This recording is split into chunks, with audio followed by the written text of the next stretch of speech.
Bonjour à toutes et à tous, soyez les bienvenus dans cette nouvelle masterclass Croissance pour tous. Nous sommes le mardi 21 février, il est 17 heures et nous sommes ensemble à nouveau pour une bonne heure. Et nous allons parler aujourd'hui de publicité Google ou d'acquisition de trafic payant avec Google Ads. Alors, avant de rentrer dans le vif du sujet, je vais, comme à l'accoutumée, faire les petites vérifications techniques. Ça permet de gagner quelques minutes pour laisser le temps à tous les participants, à toutes les personnes inscrites à cette masterclass, de nous rejoindre. Alors, je vais vous demander de me confirmer dans la petite boîte, la chat box donc, qui s'appelle QNR, qui apparaît dans votre interface Zoom, de me confirmer que la vidéo fonctionne et donc que vous me voyez et que vous voyez mon écran, le document que je vous partage et que le son est OK. Donc, si vous pouvez taper vidéo OK, son OK dans la boîte de dialogue, ça me permettra d'avoir la confirmation que tout fonctionne au niveau technique et vous, ça vous mettra à l'aise pour bien identifier l'endroit où vous allez pouvoir interagir avec moi et puis surtout avec Rémi qui est l'intervenant du jour. Alors Lucas me dit que le son est OK, la vidéo aussi. Bastien, vidéo OK, son OK, très bien. Donc pour les autres, n'hésitez pas donc, à mentionner aussi que tout se passe bien. Alors pendant que vous continuez à vous connecter, je vais rappeler les bonnes règles de participation pour cette masterclass. Voilà, je vous invite déjà à couper toutes les distractions, mettre le téléphone portable sur silencieux, fermer les fenêtres web dont vous n'avez pas besoin, fermer vos profils sociaux, etc. Le but est d'une part de ne pas être dérangé, de pouvoir être focus sur toutes les informations que l'on va vous partager aujourd'hui. Et puis, ça permettra aussi d'optimiser la bande passante et donc d'avoir une meilleure qualité d'écoute et de vision. Et donc, voilà, ça contribuera finalement à l'expérience utilisateur au travers de cette masterclass. Si vous avez un casque audio, je vous invite à l'utiliser. Vous aurez également un meilleur confort d'écoute. Je vous invite aussi à prendre des notes. Donc, prenez du papier, un crayon, un stylo pour pouvoir noter toutes les idées qui vont vous être partagées et puis toutes les idées qui vont naître et jaillir dans votre esprit en cours de présentation. Mettez-vous à l'aise, servez-vous à boire, prenez de quoi grignoter si vous avez une petite fringale maintenant. Le but est que vous n'ayez pas à devoir vous déplacer au cours des 60 prochaines minutes. Et puis, vous pourrez poser toutes vos questions donc, dans la boîte questions-réponses et interagir entre vous également via ce biais-là. Et puis surtout, amusez-vous. Alors, que dire encore juste peut-être rappeler que les masterclass font partie d'un programme d'accompagnement qui s'appelle Croissance pour tous et qui a pour but d'accompagner les entrepreneurs dans la mise en place de leur stratégie de croissance pour les aider à développer leur business le plus rapidement possible. Et donc, c'est dans ce cadre-là qu'interviennent les masterclass, mais ça fait partie d'un package beaucoup plus important puisque le programme Croissance pour tous, en plus des masterclass du mardi, propose des formations en ligne pour travailler vraiment sa stratégie de croissance, identifier les 4 piliers de croissance, définir ceux que l'on va activer, identifier toutes les étapes du cycle de vie client, toutes les actions marketing à mettre en place pour activer ces différentes étapes. Donc tout ça, ça se passe au niveau du module de formation. Ensuite, il y a des masterclass live les mardis pour aborder des techniques précises. Il y a les lundis des ateliers de groupe pour pouvoir vraiment aborder tous les aspects pratiques de la mise en œuvre opérationnelle des différentes techniques de votre stratégie de croissance. Il y a des sessions de coaching individuelles avec moi pour pouvoir s'assurer que tout ce qui est fait est bien fait et puis pour pouvoir répondre à toutes les questions qui sont vraiment spécifiques à votre société, à votre domaine d'activité. En plus de tout ça, je partage toute une série de ressources, que ce soit des documents, des checklists, des modèles d'email, d'enquête de satisfaction, enfin, des tas de choses de cet ordre-là. Je partage aussi ma boîte à outils avec les différents outils marketing et Martech que j'utilise. Et enfin, il y a un club Club Croissance pour tous dans Slack, donc qui est un espace collaboratif dans lequel tous les entrepreneurs du programme peuvent interagir entre eux, échanger les bons plans, les bonnes astuces, toutes les choses intéressantes qu'ils trouvent sur le web, etc.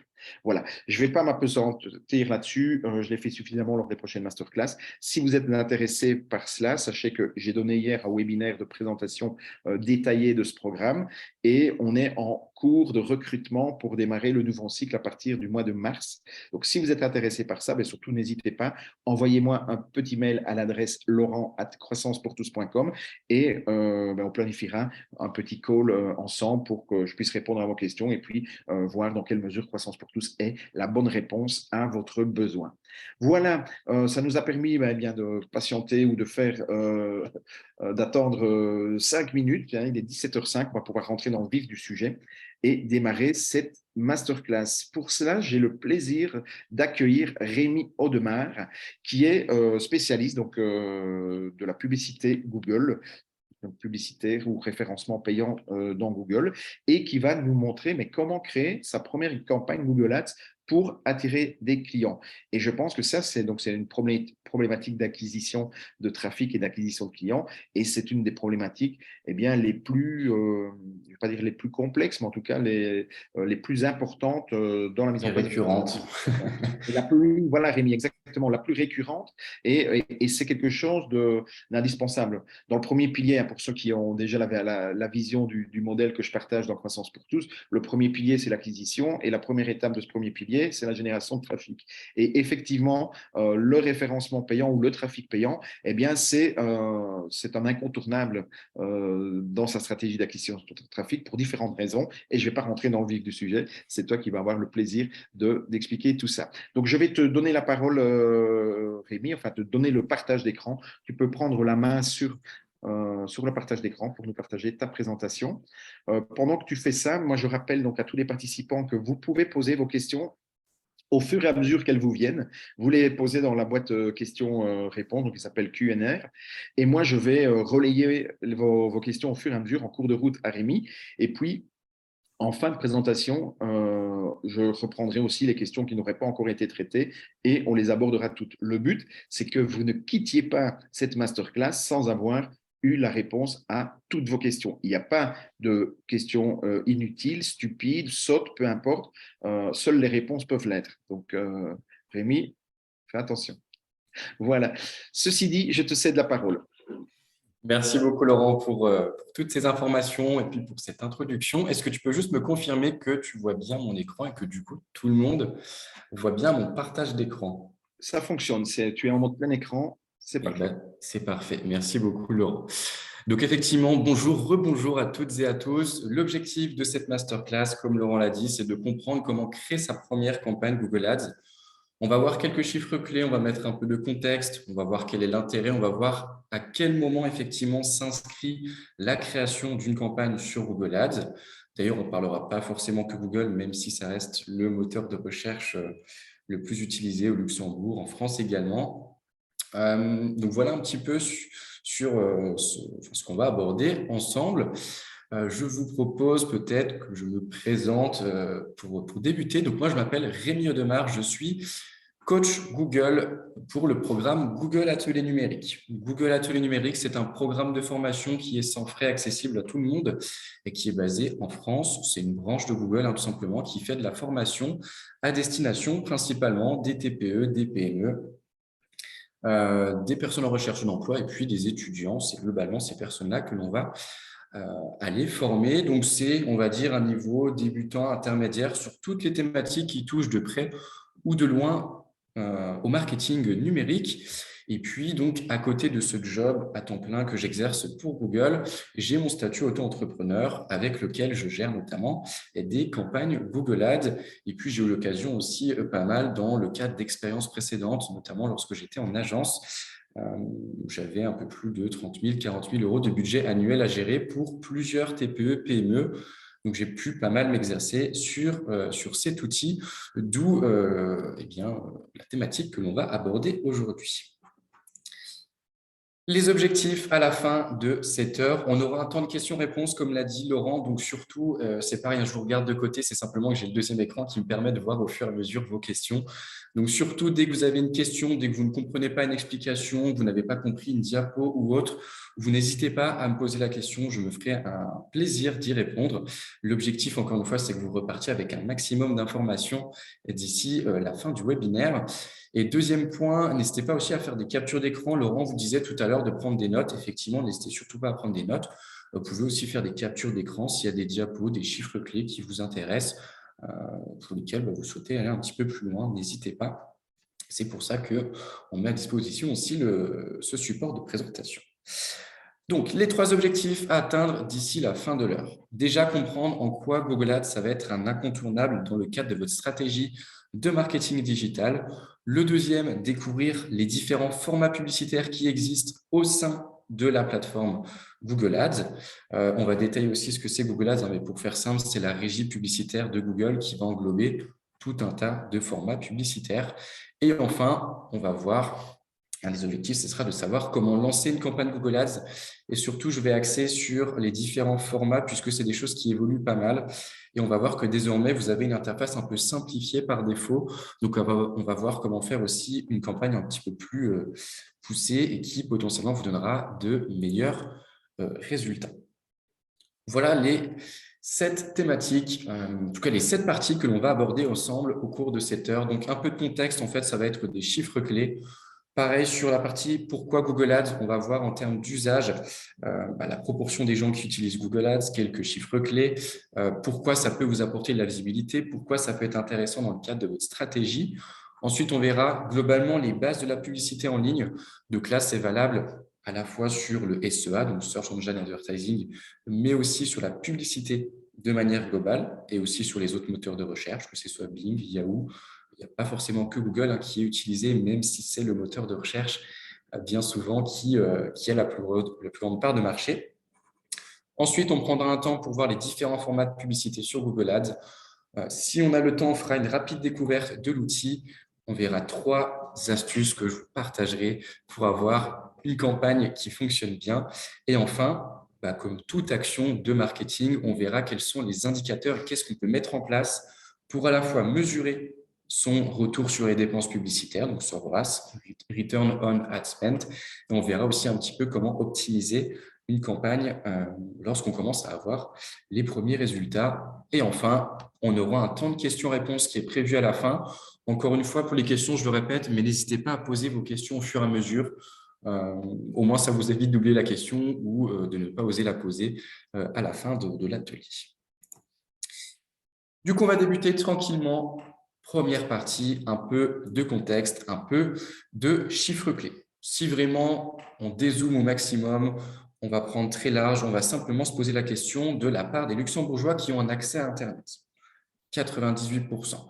Donc, premier constat, effectivement, on est énormément connecté. On passe beaucoup de temps sur Internet. Pour l'anecdote, en moyenne, un Européen, il va passer un peu plus de 5h30 tous les jours sur Internet. C'est une moyenne. Bien entendu, ça dépend des usages de chacun, ça dépend du métier de chacun.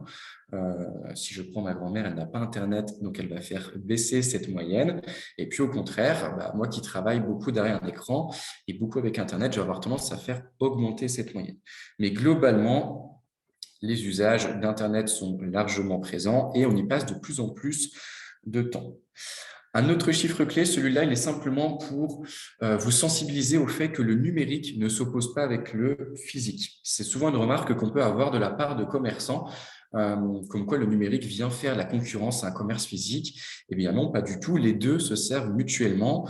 Un chiffre clé qui vient illustrer ça, on pourrait en trouver tout un tas d'autres. Je trouve que celui-ci est assez parlant. On a 78% des recherches sur mobile qui aboutissent à un achat hors ligne. Est basé sur la localisation, puisqu'effectivement, on va parler beaucoup de référencement local. Notamment les fiches Google, vous recherchez une pharmacie à proximité, vous recherchez une épicerie, un supermarché. Bien souvent, il va vous donner des résultats à proximité. Vous allez vous rendre dans cette boutique et ça donnera lieu à un achat hors ligne.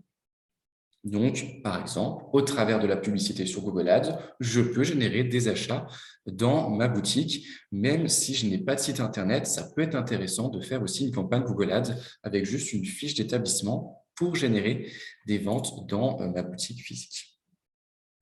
Un autre chiffre clé, donc là, c'est la part des e-shoppers en Europe. Donc, la part des e-shoppers, qu'est-ce que ça veut dire? C'est simplement les gens qui vont commander en ligne. Donc, on a vu que 98% des luxembourgeois ont accès à Internet, mais la totalité ne vont pas forcément commander en ligne. Il y a encore des gens qui sont assez réticents.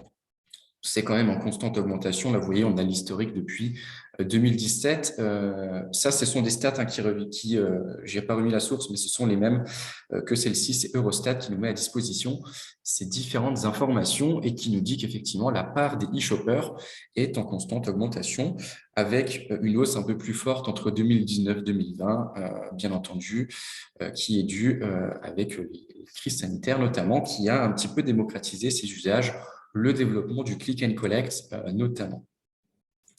Et un autre chiffre clé que je trouve assez intéressant, qui est mis sous forme de graphique, c'est que, donc effectivement, on voit qu'en tant que Français, en tant que Luxembourgeois, on a tendance à commander beaucoup sur Internet.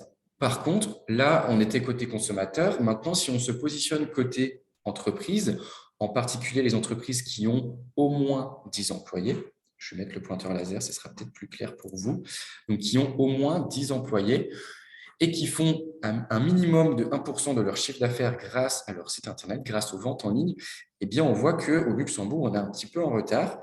Donc, finalement, même en dessous de la moyenne, vous voyez, en Union européenne, on est ici, à la moyenne. Donc, il y a des pays qui vont beaucoup utiliser le web, leur site Internet pour générer du chiffre d'affaires. C'est moins vrai, à la fois pour la France, c'est encore moins vrai pour le Luxembourg. Donc, il y a une sorte de retard à combler vis-à-vis du chiffre d'affaires à établir sur Internet, sur son site, que ce soit un site, ça peut être un site vitrine, ça peut être un site e-commerce. Un site vitrine, je peux avoir des demandes de devis, je peux avoir des demandes de contact, je peux avoir des leads qui débouchent effectivement sur une relation client la plus durable possible. Voilà un petit peu pour ces quelques éléments d'introduction, quelques chiffres clés qui sont là simplement pour vous sensibiliser à l'intérêt aujourd'hui d'avoir un site e-commerce et le retard aussi qu'il y a à combler, vous l'avez vu, vis-à-vis du chiffre généré exclusivement grâce à sa présence sur le web. Maintenant que l'on a vu ça, on va se concentrer sur la thématique du jour puisqu'on a dit qu'on allait parler de Google Ads. Google Ads, alors anciennement Google AdWords, c'était le nom originel de la régie publicitaire de Google. Simplement, c'est devenu Google Ads, puisqu'on va le voir juste après. AdWords, c'était simplement du référencement sur des mots-clés. Désormais, Google Ads, c'est beaucoup plus vaste que ça. On va avoir la possibilité de faire de l'affichage publicitaire, la possibilité d'afficher de la vidéo sur YouTube. Il y a même des tests aux États-Unis qui sont faits pour faire de la publicité à la télé, de l'affichage dans la rue. Donc, c'est beaucoup plus global. On va vraiment parler de publicité, d'où le Google Ads, tout simplement, plutôt que uniquement de la publicité sur les moteurs de recherche, même si ça reste la façon historique pour Google de se rémunérer, puisque clairement, 80% des revenus de Google, ça vient de Google Ads. Ça pèse près de 200 milliards Google Ads à l'année. Donc, ce n'est pas rien et c'est ça qui génère 80% des revenus de Google à l'échelle mondiale. Donc, maintenant, ce qui nous intéresse, c'est nous, en tant que commerçants, en tant que TPE, en tant que PME, qu'est-ce qui va importer? Pourquoi je devrais aller faire du Google Ads? Tout à l'heure, on a parlé de la part des luxembourgeois qui utilisent Internet. Là, si on se concentre uniquement sur Google, c'est encore plus développé qu'en France. Je crois qu'en France, c'est 91% des Français qui utilisent Google. Après, c'est Bing, après, c'est Yahoo. Au Luxembourg, la part de marché est encore plus élevée. 96% des luxembourgeois utilisent Google. Là, l'idée, c'est de se dire que si je suis présent sur Google, je touche quasiment la totalité de mes prospects potentiels. Quelques avantages, alors ce n'est pas exhaustif, mais globalement, voilà les principaux avantages que je vois au travers de la régie Google Ads. Déjà, premier point, effectivement, je peux très rapidement avoir une certaine visibilité et je peux obtenir des résultats rapidement. on peut lancer une campagne de publicité et commencer à avoir des résultats. Là, si on la lance dès maintenant, si on fait tout ce qu'il faut, que tout est prêt, ce soir, on peut déjà commencer à avoir des visites sur son site Internet. Un des autres avantages, ça c'est vraiment commun à l'ensemble des régies publicitaires qui existent sur Internet, que ce soit du Facebook, de l'Instagram, du TikTok, les réseaux sociaux de manière générale, les moteurs de recherche, que ce soit Bing ou Google. L'intérêt aussi, c'est que vous pouvez établir un ciblage très fin. Qu'est-ce que j'entends concrètement par un ciblage très fin? Vous pouvez très bien dire, je souhaite toucher les hommes qui ont entre 20 et 34 ans et qui habitent à 20 km maximum de Luxembourgville ou autour de Luxembourgville. Je peux aussi ajouter un centre d'intérêt. Par exemple, en fonction de votre entreprise. D'ailleurs, je ne vous ai pas demandé, mais si jamais celles et ceux qui le souhaitent, n'hésitez pas, donc toujours dans la rubrique questions-réponses, n'hésitez pas à me préciser dans quel secteur d'activité vous évoluez. Comme ça, je pourrai personnaliser un petit peu la présentation et ce sera plus parlant pour vous. L'idée, c'est que plutôt que de prendre des exemples génériques, je préfère toujours un petit peu personnaliser. Donc, si certaines d'entre vous souhaitent partager le secteur d'activité dans lequel ils travaillent, n'hésitez surtout pas. Et promis, j'essaierai de personnaliser le plus possible. Claude qui nous dit conférence et formation. OK, merci beaucoup Claude pour le partage. Et puis les autres, si vous voulez partager également, n'hésitez pas. Donc là, c'est pareil, conférence et formation. Claude, vous faites sans doute des formations dans un domaine spécifique. Je peux très bien, dans mon ciblage, définir un centre d'intérêt, par exemple, pour le marketing digital. Et comme ça me permet de diffuser ma publicité uniquement auprès d'un public qui a exposé ce centre d'intérêt. Et comment est-ce que Google identifie ce centre d'intérêt? C'est très simple. Il suffit que vous soyez connecté à votre compte Google et que vous ayez recherché une ou deux fois formation web marketing, formation référencement naturel, formation Google Ads. Il va vous mettre dans la case intérêt pour la formation, en particulier le marketing. Et donc, vous serez éligible, entre guillemets, à être exposé à des publicités qui ont ce type de ciblage. Autre avantage, c'est la possibilité d'avoir un ROAS, donc je le répète, c'est Return on Ad Spent, donc retour sur les dépenses publicitaires qui est précis. C'est tout l'avantage de la publicité en ligne, en particulier de Google Ads. On va pouvoir définir ce qu'on appelle des conversions. Et l'idée, c'est que si vous savez combien de demandes de contact ont été générées grâce à votre campagne de publicité ou le nombre de ventes qui ont été effectuées grâce à votre campagne de publicité, ça vous permet tout simplement de mesurer de la meilleure manière possible votre retour sur investissement. C'est un petit peu l'avantage de la publicité en ligne comparé à de l'affichage dans la rue. Par exemple, c'est plus difficile d'estimer un retour sur investissement précis, ce qui est beaucoup moins le cas. En tout cas, la publicité en ligne est beaucoup moins sujet à cette problématique. Autre avantage, cette fois-ci spécifique à Google, des milliards d'utilisateurs, l'écosystème Google. Donc, encore une fois, à la base, c'était Google AdWords puisque c'était uniquement de la publicité sur le moteur de recherche. Aujourd'hui, ça va au-delà du moteur de recherche. Il y a notamment YouTube, il y a les fiches d'établissement et d'autres formats que l'on va découvrir ensemble tout à l'heure.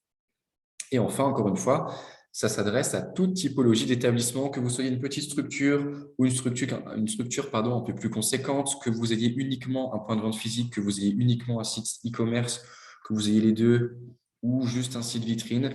Bref, ça s'adapte à n'importe quelle typologie de professionnels. Vous trouverez sans doute un intérêt à aller sur du Google Ads. Rapidement, pour que ce soit clair dans l'esprit de tout le monde, les publicités sur Google peuvent prendre plusieurs formes dans la page des résultats de recherche. Je vous ai mis quelques exemples. Ce n'est pas exhaustif, c'est simplement pour que vous ayez conscience un petit peu des différents formats qu'on va retrouver.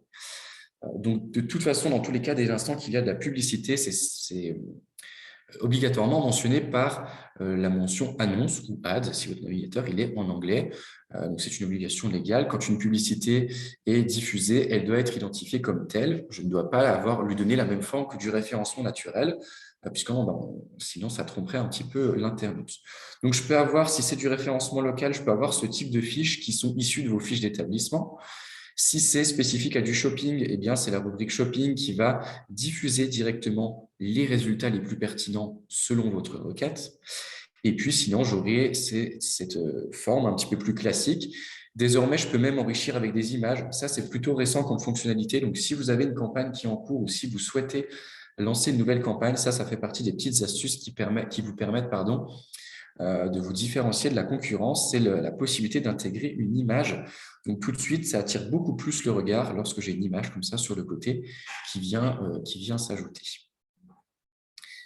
Ce n'est pas exhaustif et il faut bien comprendre aussi que les pages des résultats de recherche, ça évolue constamment. Google fait des tests. Certains tests sont étendus à plus grande échelle, d'autres ne sont pas reconduits. Donc, ce sont des pages de résultats de recherche qui sont amenées à évoluer. Notamment dernièrement, vous avez peut-être suivi la saga ChatGPT pour Bing, Microsoft, et puis Bard pour Google, avec potentiellement les pages des résultats de recherche qui vont un petit peu changer en fonction de ces intelligences artificielles.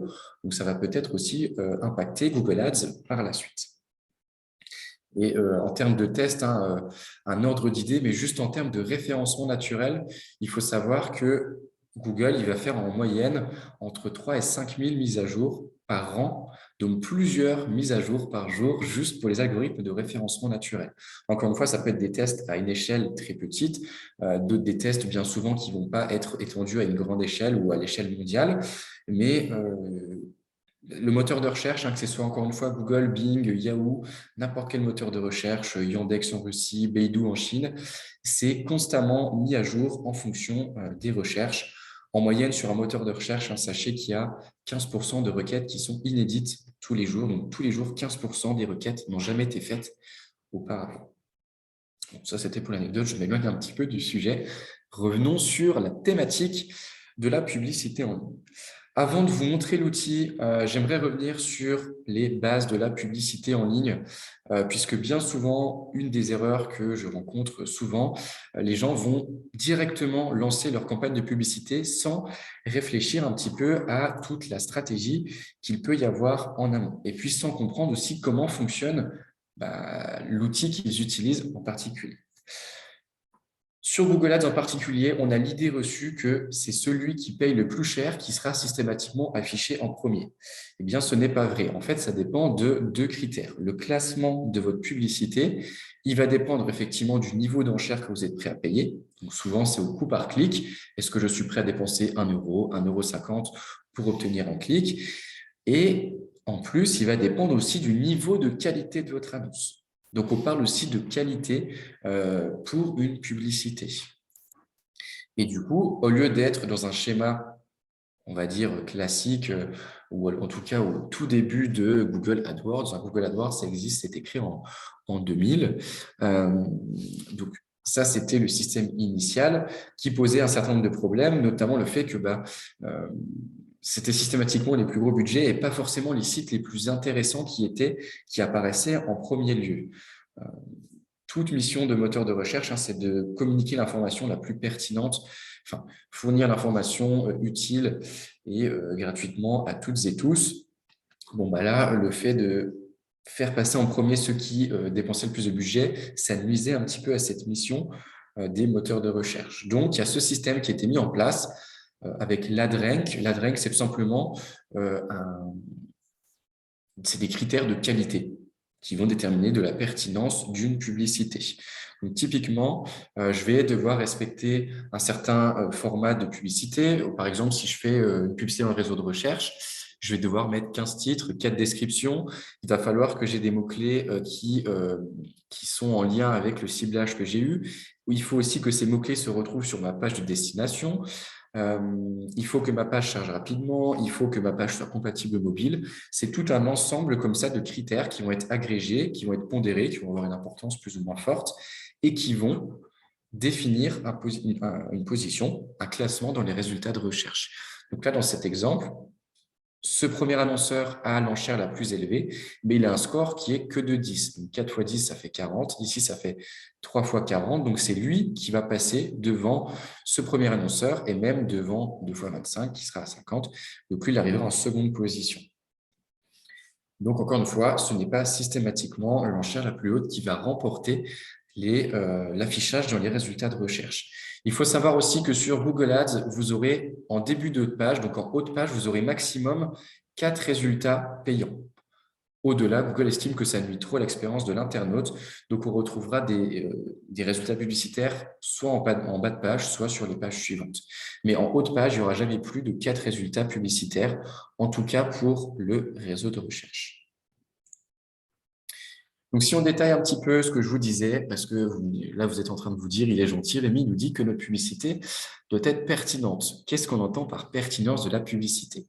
Encore une fois, ce n'est pas exhaustif, mais voici sans doute les principaux critères qui définissent la pertinence d'une publicité, en particulier sur Google Ads. Déjà, la cohérence entre le ciblage et le message adressé. Imaginons, Claude, vous faites une formation dédiée, on va dire, à l'entrepreneuriat, mais spécifique pour les femmes, l'entrepreneuriat au féminin. Bon, si déjà vous ciblez uniquement les femmes et que dans votre titre d'annonce publicitaire, vous ne conjuguez pas au féminin, il va y avoir un problème de cohérence entre votre message et la cible que vous souhaitez adresser. Donc là, je prends volontairement un exemple qui peut paraître assez bête, mais c'est vraiment ça l'idée, c'est est-ce que votre message publicitaire, il est adapté à votre cible? Ensuite, quand vous rédigez une campagne, enfin quand vous mettez en place une campagne sur Google Ads, il va y avoir un petit cercle qui va se remplir au fur et à mesure. Il va vous demander un certain nombre de titres, il va vous demander un certain nombre de descriptions, il va vous demander éventuellement des photos. Et vous allez voir qu'au fur et à mesure, le cercle va se remplir. Globalement, c'est un ensemble de bonnes pratiques qui sont recommandées par la régie publicitaire, par Google Ads, et qui va vous permettre, encore une fois, d'améliorer votre score de pertinence. Autre point important vis-à-vis de la cohérence, ça va être la cohérence entre le message donc, de votre publicité, donc le titre par exemple, et la page de destination. Si Claude y rédige un titre qui parle d'entrepreneuriat lorsque je suis une femme, donc qui conjugue bien au féminin, etc. Mais quand on arrive sur sa page de destination, il parle de l'entrepreneuriat de manière générale. Et puis dans des visuels, on voit des hommes, etc. C'est pareil, ça peut nuire à la cohérence qu'il y a entre le message publicitaire et la page d'atterrissage ou la page de destination ou la landing page, appelez-la comme vous le voulez. Mais globalement, ça va faire baisser le score de qualité. Ensuite, l'UX de la page destination, donc User Experience. Si on le synthétise très rapidement, ça va être est-ce que c'est compatible mobile et est-ce que ma page charge rapidement. Et enfin, c'est directement lié à la publicité, notamment le taux de clic. Click-through rate, c'est le taux de clic sur 100 personnes. Quelle est la part de ces personnes qui ont effectivement cliqué sur la publicité pour arriver sur votre site, tout simplement.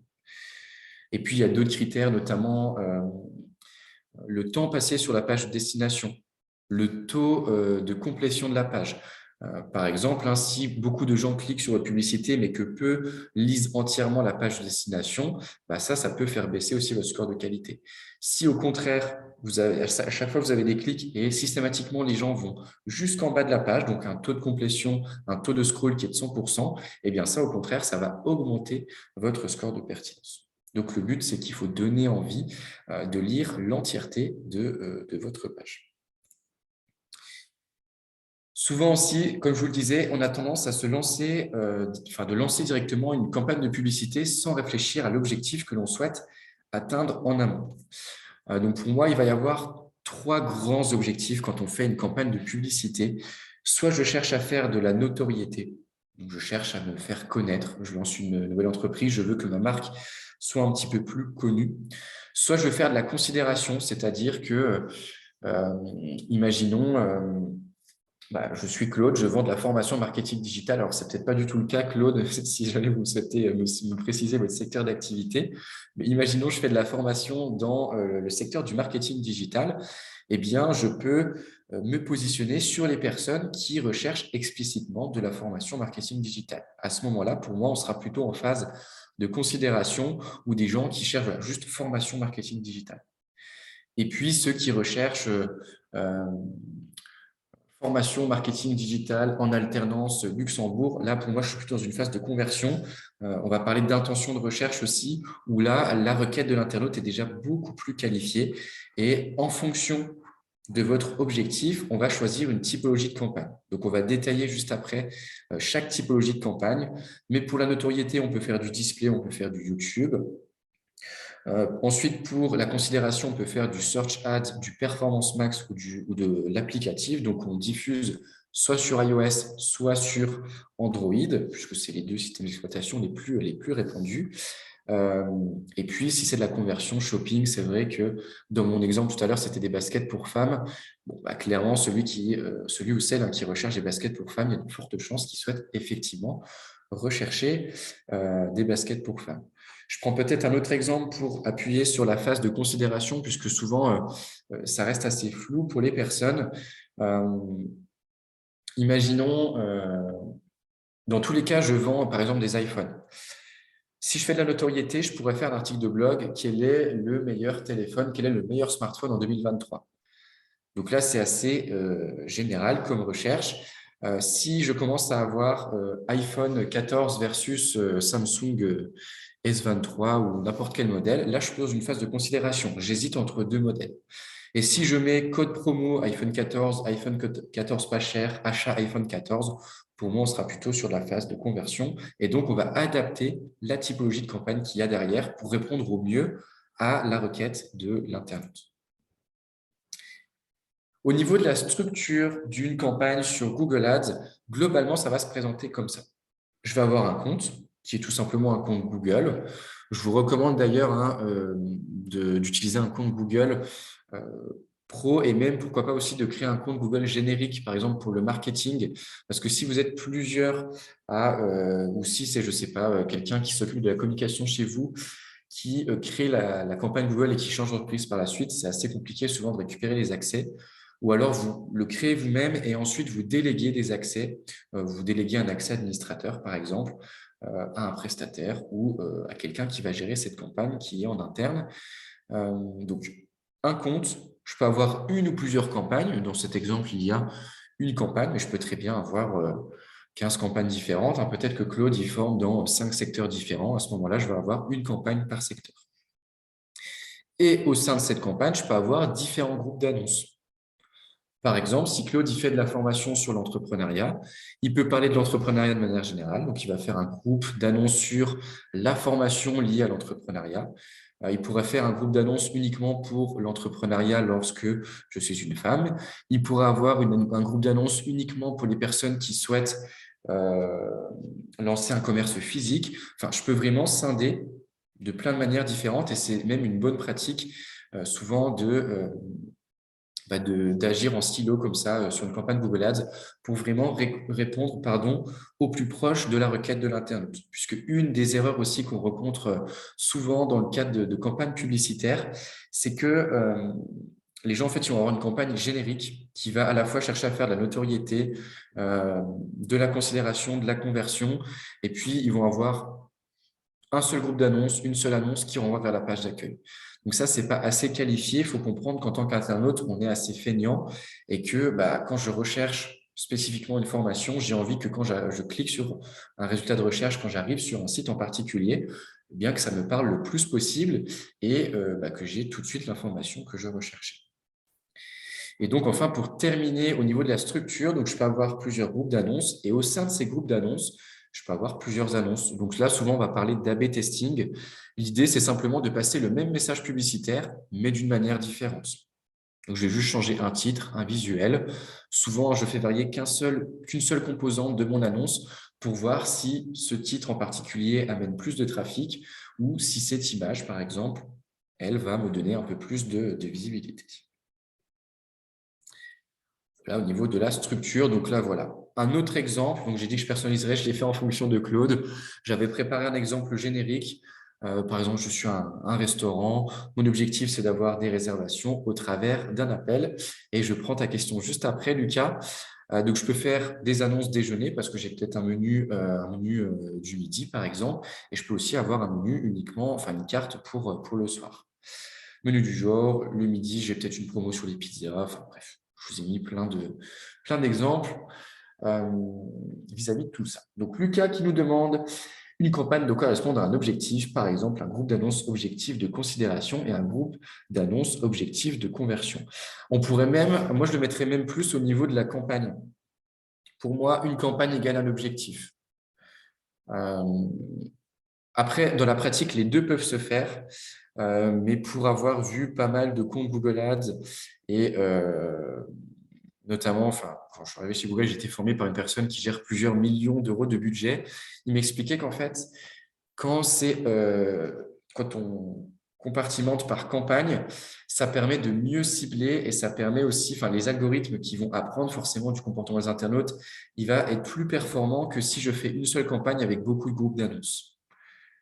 Disons que les campagnes sont plus indépendantes que les groupes d'annonces. Donc, pour moi, un objectif égale une campagne.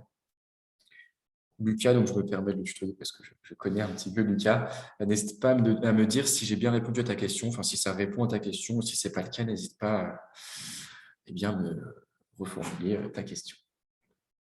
Nickel. Quelques options de ciblage. Je vous l'ai dit, c'est un des avantages de la publicité en ligne. Encore une fois, ce n'est pas exhaustif, mais globalement, voici les types de ciblage qui sont proposés. Je peux faire en fonction de la tranche d'âge, je peux faire aussi en fonction de centre d'intérêt. Comme je vous l'ai dit, dès l'instant que… Enfin, je vous donne un exemple tout bête, mais j'ai un chien à la maison, donc j'ai tendance à rechercher des croquettes pour chiens sur Google. Donc, automatiquement, il m'a mis dans la catégorie comme quoi il est fort probable que j'ai effectivement un chien à la maison. Donc, je peux être ciblé tous les 2-3 mois parce que voilà, c'est la fréquence à laquelle on a tendance à racheter un sac de croquettes, par exemple. Je peux, donc tout ce qui est recherche active, je peux avoir des audiences donc, c'est des audiences shopping, ils vont appeler ça en fait, typiquement des gens qui sont en phase active de recherche d'un smartphone. Donc là, je peux très bien dire, ceux qui sont en phase d'achat pour de la formation, pour un téléphone, pour une tablette, pour ce que vous voulez, je souhaite les cibler. Ça, très intéressant aussi pour optimiser ses performances, toute la partie remarketing. Remarketing, c'est tout simplement le reciblage publicitaire. Donc, je peux dire, les personnes qui sont venues sur mon site et qui ont ajouté des produits au panier mais qui n'ont pas validé ce panier, je souhaite les recibler publicitairement. Ça vous est sans doute déjà arrivé. Ou même le fait de consulter une page produit. Vous allez sur le site de Nike, vous regardez des paires de chaussures, vous démarrez Facebook, vous avez une publicité pour ces chaussures. Et bien ça, c'est du reciblage publicitaire. Donc là, pour le coup, ça pourrait être Facebook, mais si je vais sur un autre site Internet, ça peut être du reciblage au travers de Google. Et puis, vous pouvez aussi cibler en fonction des catégories de contenu, donc en fonction des thématiques que vous allez aborder. Vous pouvez choisir des emplacements spécifiques. Vous pouvez choisir, par exemple, des sites Internet spécifiques. Imaginons que vous êtes en B2B, vous fournissez du matériel informatique à des TPE, PME. Vous savez qu'il y a tel magazine qui a plein de TPE, PME qui sont abonnés à ce magazine. Pourquoi pas spécifiquement demander à diffuser de la publicité sur ce site, s'il est affilié à Google et s'il autorise l'affichage de publicité sur son site. Et puis, bien évidemment, en fonction de mots-clés, ça, encore une fois, c'est la genèse de Google AdWords, se positionner sur des mots-clés. Et ça reste encore aujourd'hui très utilisé. C'est encore le format publicitaire le plus utilisé au travers de Google Ads. Autre point très intéressant, je l'ai abordé rapidement tout à l'heure, mais il faut bien comprendre que on se positionne sur des mots-clés, mais un mot-clé, il peut avoir plusieurs intentions de recherche. Souvent, l'erreur que l'on rencontre également, c'est que les mots-clés que vous choisissez sont trop génériques. Par exemple, voyage ou voyage en famille. Voyage en famille, on n'a peut-être pas toutes et tous la même définition d'une famille. Est-ce que c'est 2, 3, 5, 10 personnes? C'est un petit peu plus, c'est assez large. Alors que si vous allez sur des mots-clés, on parle de mots-clés long train versus les mots-clés courte train, et bien là, tout de suite, vous allez avoir effectivement moins de volume de recherche, mais d'un autre côté, vous aurez aussi moins de concurrence et du coup, vous allez toucher des prospects qui sont plus qualifiés. Donc moi, j'aurais tendance à vous dire, vaut mieux privilégier des mots-clés plus longs, même s'il y a moins de recherche, au moins les internautes que vous allez avoir seront plus qualifiés. Imaginons, vous êtes une agence de voyage, juste se positionner sur voyage, et il va y avoir des personnes qui, ça peut être une agence de voyage qui fait une étude de concurrence, ça peut être quelqu'un qui planifie un voyage en 2 ans, ça peut être quelqu'un qui a juste envie de réfléchir à un voyage, mais qui ne le fera peut-être jamais. C'est peut-être quelqu'un qui veut partir en voyage dans 2 jours. Enfin, les intentions de recherche, elles sont vraiment hyper larges. Pareil, si je me positionne, imaginons à la place de Claude, je me positionne sur le mot-clé formation. des formations, il existe des dizaines de milliers, dans plein de domaines, dans plein de localisations différentes qui se font à distance, qui se font en présentiel. Donc, ce sera trop large. Il faudra plutôt privilégier, par exemple, euh, formation marketing digital ou MOOC marketing digital. Comme ça, j'ai la notion de formation à distance. MOOC, hein, c'est Massive Open Online Courses. Donc, c'est des formations qu'on va tout simplement suivre en ligne à la demande.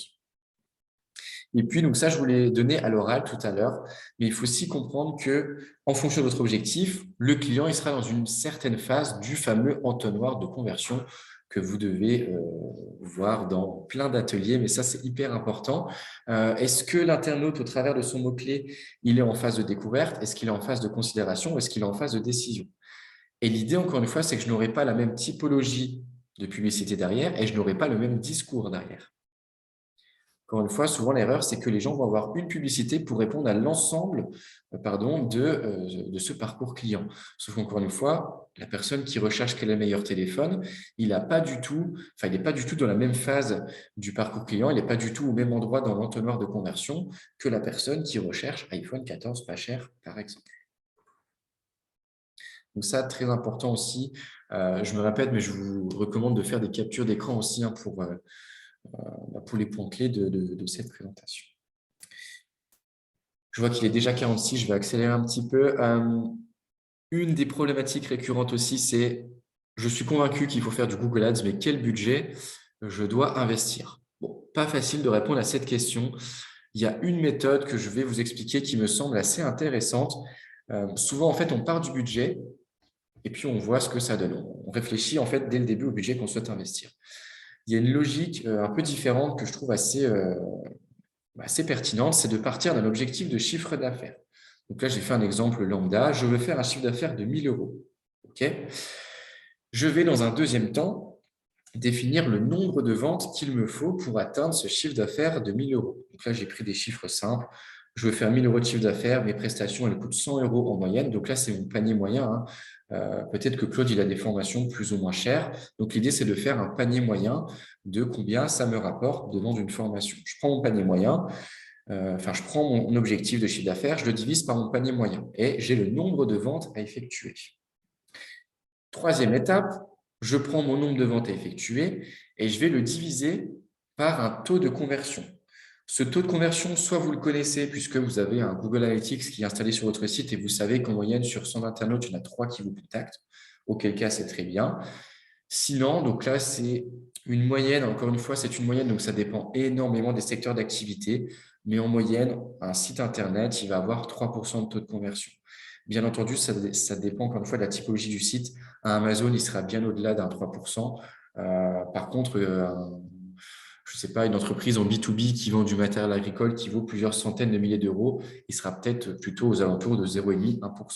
Parce que ce n'est pas le même budget qui va être investi. C'est des achats qui se font beaucoup plus sur le long terme et qui peuvent prendre plusieurs mois pour que ça se fasse. Et enfin, une fois que j'ai cet indicateur, j'ai juste à multiplier. Donc, Google Ads va vous estimer un coût par clic moyen. Eh bien, je fais mon nombre de clics estimé fois le coût par clic moyen, pardon, et ça va me faire une estimation du budget. Encore une fois, c'est une estimation. Ça ne veut pas dire que vous serez pile à 333 €, mais disons que ça vous donne un ordre d'idée du budget que vous devez investir. Et dans ce cadre, dans cet exercice, c'est 333 € pour faire 10 ventes. Et la question aussi, c'est est-ce que c'est intéressant pour moi? Est-ce que je reste rentable en dépensant ce budget-là? Encore une fois, tout dépend de la marge que vous allez dégager de votre vente. Peut-être rapidement, n'hésitez pas à mettre un petit OK dans la rubrique questions-réponses pour me signifier que tout est bon, que tout ce que je vous raconte là, c'est clair, que je ne vous ai pas perdu, que vous êtes toujours attentif, que vous êtes toujours avec moi et que ça continue de vous intéresser, et surtout que tout ce que je vous raconte, c'est clair. J'ai une petite précision, moi, Rémi, c'était par Ouais, rapport aux 3% de taux de conversion donc, que tu viens de mentionner sur la slide précédente. ouais. Ces 3%, c'est quoi? C'est un benchmark moyen, c'est-à-dire que si on a 3% de taux de conversion sur sa campagne Google Ads, sa campagne, on peut considérer qu'elle fonctionne, qu'elle performe bien? Alors en fait, je ne saurais plus te citer la source pour le coup, mais Je crois que j'ai vu ça dans une présentation Google. En fait, ils expliquaient que en moyenne, un site Internet, que c'est soit un site e-commerce, soit un site vitrine, sur 100 visiteurs, il va avoir 3 actions de conversion. Donc, ça peut être soit une demande de devis ou ça peut être un achat si c'est un site e-commerce. Donc là, c'est vraiment spécifiquement une fois qu'ils sont sur le site Internet.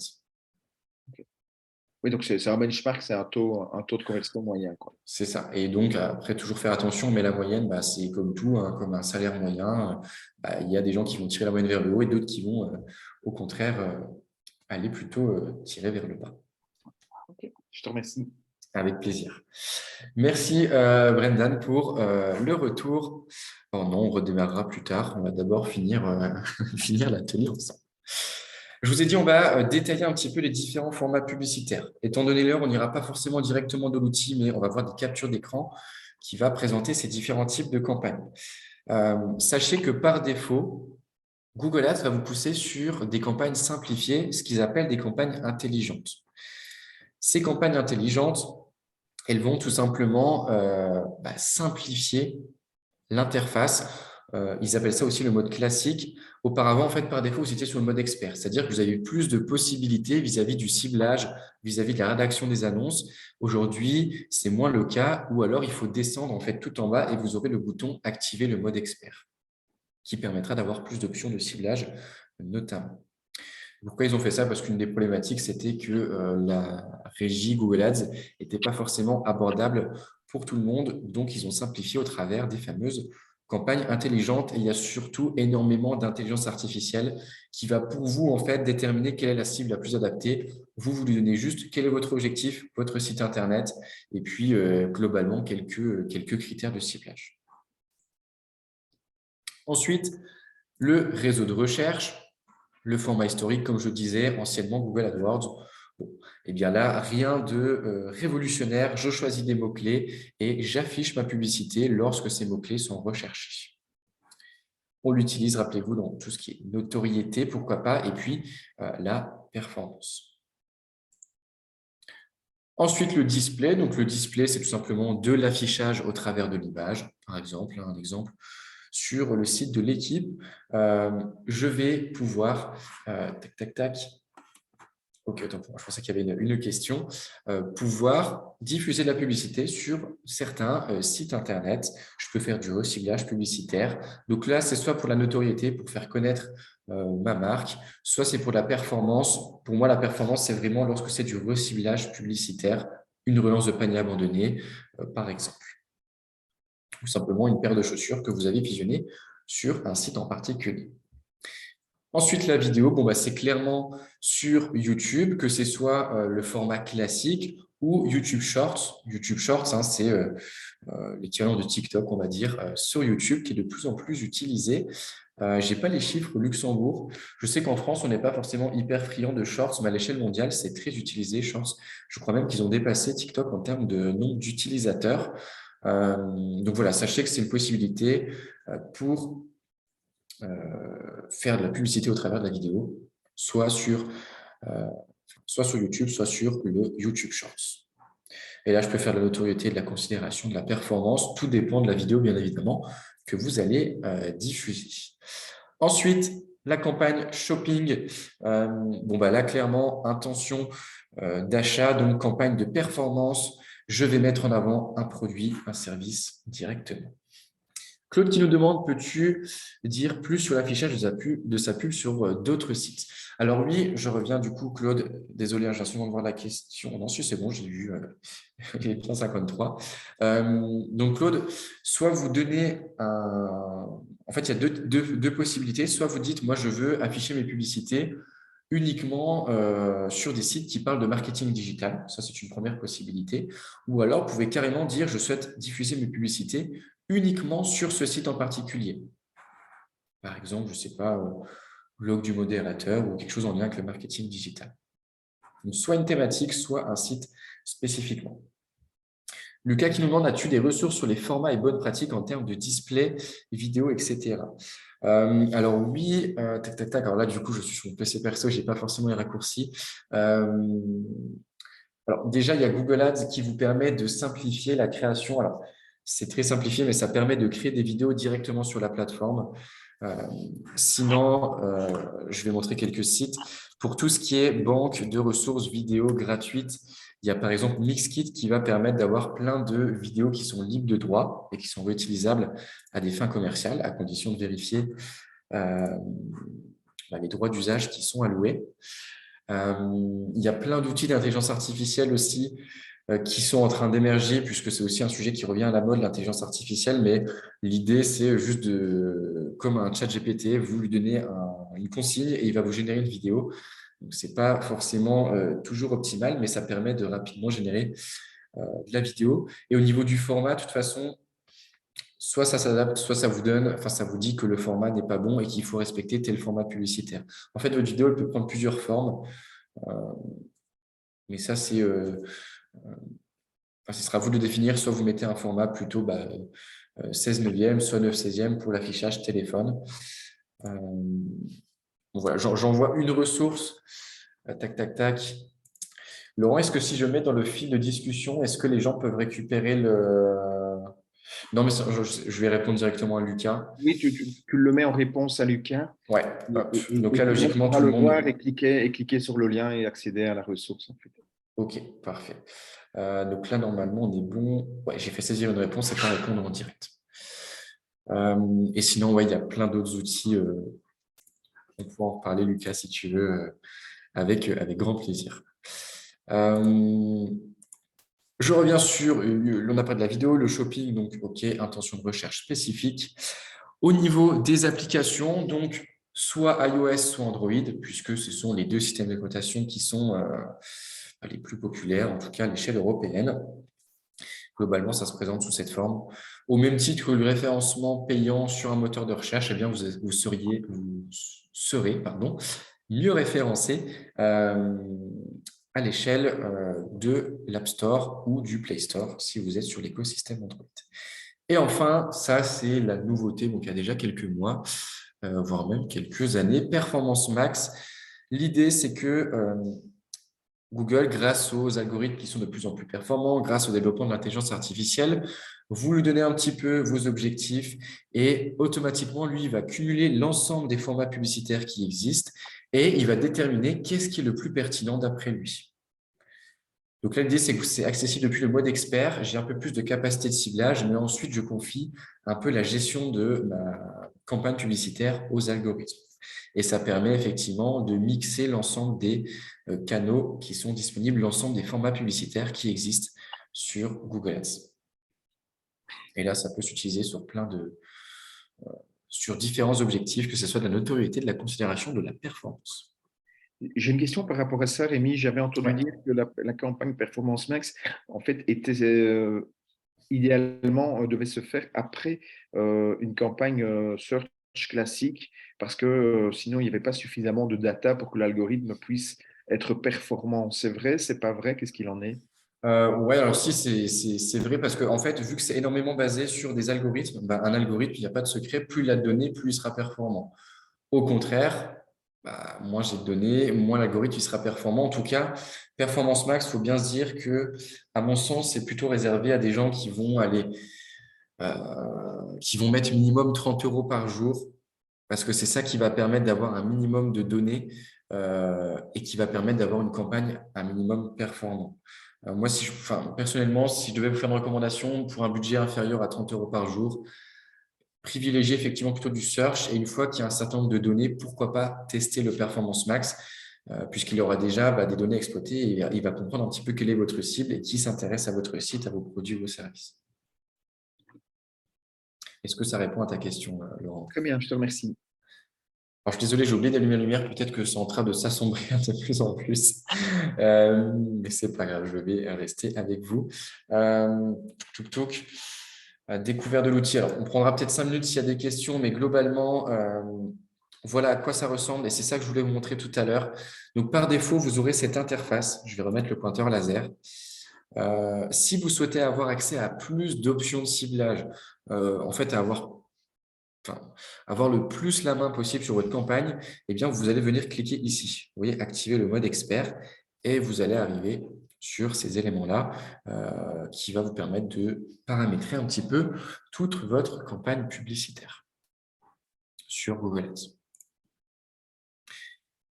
Les trois pratiques, les trois petites astuces que j'aimerais vous partager. Le premier, vous le connaissez sans doute, mais vraiment, c'est hyper important.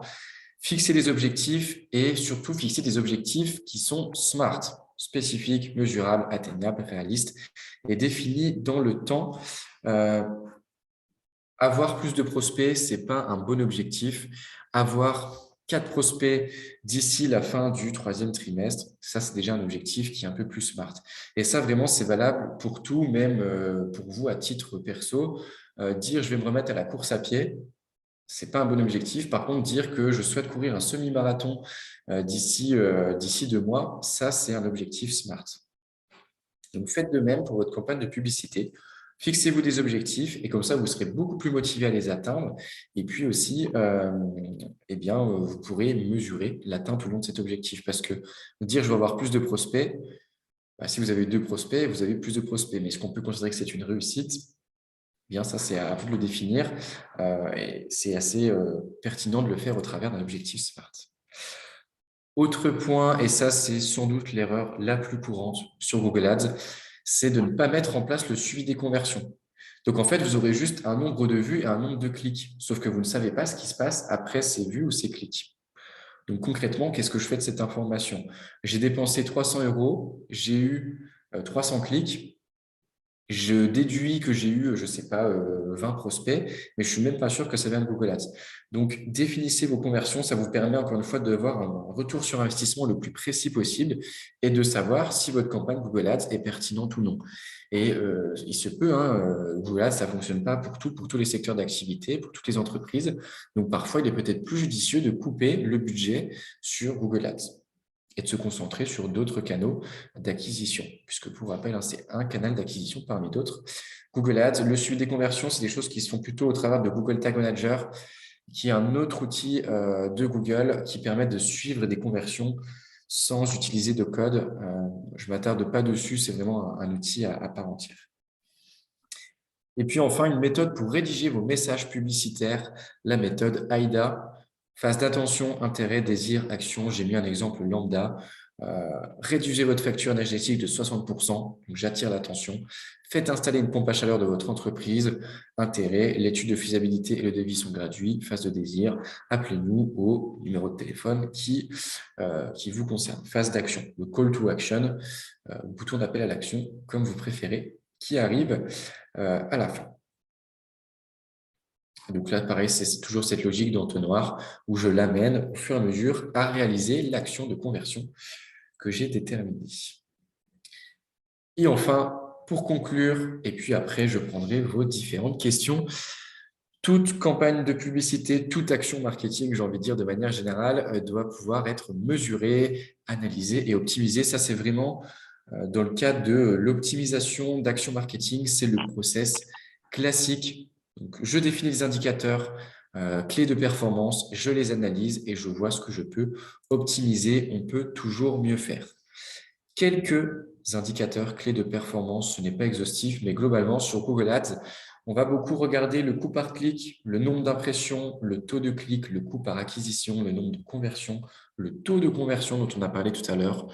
On peut regarder aussi les audiences qui s'intéressent à vos publicités. Ça, c'est une donnée que vous avez aussi sur Google Ads. Et enfin, le retour sur les dépenses publicitaires ou le ROAS. Ça, c'est vraiment les indicateurs phares. Et si vous devez vous contenter de quelques indicateurs pour mesurer l'impact de votre campagne Google Ads, regardez ces derniers. Si on prend la loi de Pareto, les 20-80, avec 20% de ces… Ça, c'est peut-être 20% de l'ensemble des indicateurs qui existent. Vous aurez 80% des informations qu'il vous faut pour mesurer l'efficacité de votre campagne. Ensuite, je vais pouvoir analyser, donc en fonction de ces statistiques, si j'ai par exemple un taux de clic qui est faible sur ma publicité, peut-être que c'est le titre ou la description qui ne vont pas. Je peux tester en mettant un autre titre, une autre description. Si au contraire, j'ai un taux de clic sur ma publicité qui est très bon, mais que derrière, j'ai un taux de conversion qui est très faible, par exemple 0,5%, c'est peut-être parce que ma page de destination n'est pas assez pertinente. Donc ça, c'est mon analyse. Et après, je vais optimiser dans un troisième temps pour optimiser tout ça. Autant pour moi. Alors, je vais juste mettre mon PC en charge parce qu'il n'a plus beaucoup de batterie. Je suis là tout de suite. N'hésitez pas, hein, pendant ce moment de pause de Rémi, si vous avez des questions, mais posez-les, on va les aborder juste après la présentation. Donc d'ici 2, 3 minutes, on aura fini la présentation et on va pouvoir poser, enfin, passer en revue toutes vos questions.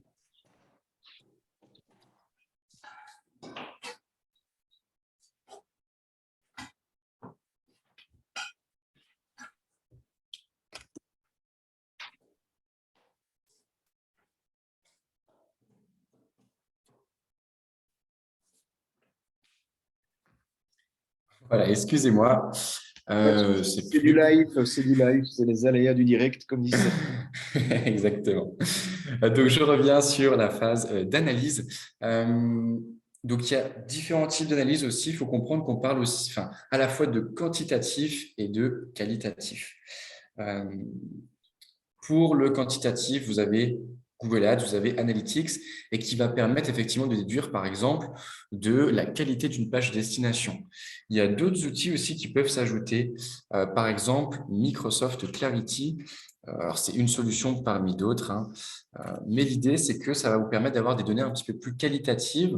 Ça va, par exemple, vous permettre de faire des cartes de chaleur. L'idée, hein, c'est de voir quelles sont les zones les plus vues, par exemple, sur un site Internet. Et puis, ça vous permet aussi de faire des reconstitutions vidéo des sessions des internautes. Alors, comment ça fonctionne? En fait, vous connaissez l'interface de votre site Internet et avec les cookies, on peut voir quels sont les mouvements de la souris, où est-ce que ça a été cliqué, etc. Donc, en superposant les deux, on peut artificiellement recréer comme ça une navigation d'un internaute. Et ça permet de voir, est-ce qu'il hésite, est-ce qu'il va sur certaines pages en particulier, est-ce qu'il cherche une information, est-ce qu'il lit complètement ma page. Ça vous permet d'avoir des données un peu plus qualitatives, encore une fois. Et puis après, il y a plusieurs choses, hein, qui peuvent être mises en place. Un exemple que j'aime bien donner, comme ça, je vais vous donner un… Ça, c'est un concurrent de Microsoft Clarity. C'est le même principe, faire des cartes de chaleur et faire des reconstitutions vidéo. Donc, eux, vous voyez, par exemple, pour orienter le regard, ce qu'ils vont faire, c'est qu'ils vont, par exemple, mettre ce petit intitulé «le plus populaire». Et ça va orienter votre regard pour avoir tendance à regarder d'abord ici, plutôt que classiquement de lire de haut en bas et de gauche à droite. Là, on va être tenté de regarder plutôt sur cette partie. Donc voilà, ça, à mon sens, on pourrait se contenter, encore une fois, hein, c'est la loi des 20-80, on va dire qu'avec Google Ads, vous avez 80% de votre analyse qui va être faite, mais si on veut être encore plus complet, on peut, pourquoi pas, mettre un Clarity ou un Hotjar qui va nous permettre de voir un petit peu comment ça se passe sur son site Internet, et ça va permettre d'avoir des données un peu plus qualitatives euh, sur la navigation des internautes. Et enfin, donc troisième phase, hein, rappelez-vous, c'est un cercle en 3 phases. Je mesure, j'analyse, j'optimise. Eh bien, en fonction de mes analyses, je vais pouvoir mettre en place des actions, je vais pouvoir optimiser. Donc là, c'est exactement ce que je vous disais tout à l'heure. J'ai un faible taux de clic. Il faut peut-être que je revoie mes titres, mes descriptions, mes extensions d'annonces. Donc, c'est ce que vous pouvez greffer finalement à, à vos annonces publicitaires. Faible taux de conversion, c'est peut-être la page de destination qui ne va pas forcément. Et puis, alors ça peut, vous voyez, ça c'est un exemple tout bête, juste en changeant la couleur de fond du bouton, je peux avoir un taux de clic qui est plus élevé. Donc, on n'est pas forcément obligé d'aller jusqu'à ce niveau de détail, mais peut-être changer quelques arguments ou même la structure d'une page. Ça permet de comparer un petit peu les différents retours. Claude qui nous demande, Google va-t-il pénaliser l'envoi vers des sites qui ne sont pas de l'univers Google, voire concurrents LinkedIn, Microsoft ou autres? Alors non, pas du tout, Claude. Google Ads, c'est totalement agnostique, je crois que c'est ça le bon terme. Enfin, c'est pas parce que vous renvoyez sur une autre plateforme que vous allez être pénalisé. C'est vrai que par exemple sur un LinkedIn, il va vous mettre, enfin quand vous mettez un lien qui redirige en dehors de LinkedIn, souvent il va vous donner moins de visibilité ou les gens ont tendance à le mettre en premier commentaire pour éviter que ça nuit à la visibilité de votre poste. Bon, c'est un parti pris. En tout cas, ce n'est pas du tout le cas pour Google Ads puisque je peux effectivement renvoyer vers un compte LinkedIn ou sur Google, sur un site ou autre, ou sur Eventbrite si vous avez un événement pour s'inscrire à votre formation. Donc, non, pour moi, il n'y a pas de restriction. Les seules restrictions, c'est tout ce qui n'est pas légal. Il y a certains secteurs qui sont plus régulés que d'autres. Je pense notamment au secteur pharmaceutique, Il n'y a pas longtemps, j'ai eu le cas d'une personne qui vend des couteaux de collection. Sauf que un couteau, effectivement, ça peut être considéré comme une arme blanche. Donc, on était assez limité en termes de mots-clés qu'on pouvait utiliser. Mais sinon, du coup, pour vous répondre, Claude, non, il n'y a pas de pénalité, entre guillemets, si vous renvoyez vers un LinkedIn ou vers un Eventbrite. De toute façon, Google, encore une fois, c'est un moteur de recherche qui permet d'accéder à plein d'informations de manière globale. Voilà, écoutez, on a fait un bon petit tour d'horizon de la thématique de Google Ads. J'ai essayé de vous donner un maximum d'astuces. Dites-moi si vous avez d'autres questions. Si vous n'en avez pas, n'hésitez pas à nous le dire également. Euh, J'y répondrai avec grand plaisir. Oui, effectivement. Donc, merci Rémi déjà pour ta participation et ton partage et la présentation que tu nous as exposée. Si vous avez des questions, je vous invite vraiment à le faire et à les taper maintenant dans la boîte à questions. Moi, j'ai une première question qui concerne le reporting et la mesure de la performance. Aujourd'hui, notamment via Analytics, on perd énormément de data avec le cookie consent, donc le fait que les gens maintenant peuvent accepter ou refuser les cookies lorsqu'ils visitent un site Internet. Un certain nombre de gens, j'ai l'impression que de plus en plus de gens ont tendance à le faire. Est-ce que ça va impacter à la fois ma performance de mes publicités Google Ads et est-ce que ça va impacter mon reporting, en tout cas la visibilité que je peux avoir sur la performance de ma campagne?